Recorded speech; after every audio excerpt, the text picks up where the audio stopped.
ఈరోజు ధనత్రయోదశి చాలా విశేషమైనటువంటి పర్వదినం.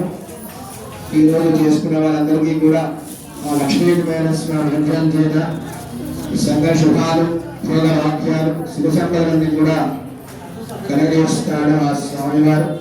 అనగా అందరూ కూడా భక్తి శ్రద్ధలతో కూడా భోజనం చేసి సాక్షాత్ అఖిలాండ కోటి బ్రహ్మాండమైనటువంటి ఆ లక్ష్మీనారాయణ స్వామి యొక్క దేవాలయ ప్రాంగణంలో ఈరోజు ఈ వ్రతాలు చేసుకున్న వారందరూ కూడా ధన్యులవుతారు. ఆ స్వామివారి అనుగ్రహం పరిపూర్ణంగా మనందరిపైన కూడా ఉంటుంది. కనుక అందరం కూడా ఆ యొక్క భక్తిగా శ్రద్ధగా వీలున్నవారు ఆ వ్రత కథని చదువుకోండి.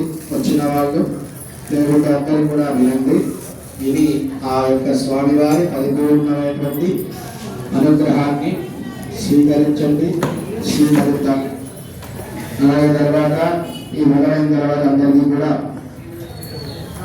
అన్నప్రసాద వితరణ ఉంటుంది. అందరం కూడా ప్రసాదంగా భోజనాలు ఉంటాయి. కూడా ఎవరైనా అన్నప్రసాద వితరణ వరకు ధన సహాయం చేసేవాళ్ళు ఉంటే మీ యొక్క పేర్లు రాయించుకోండి. యథాశక్తి ఎంత తోస్తే అంత ఈరోజు అన్నప్రసాదాలకు ఇచ్చుకుంటే చాలా విశేషం. కాబట్టి ఎవరైనా ఇచ్చే వాళ్ళు ఉంటే వాళ్ళ పేరు రాయించుకోండి. అన్నప్రసాదం వితరణకు లేదంటే చెప్పండి, ఎవరు చెప్పండి, రాసుకుంటాను. అప్పటికప్పుడు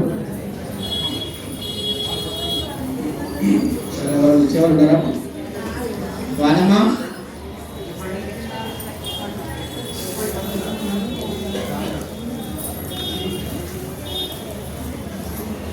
సుచి సుచి ఏ సుచి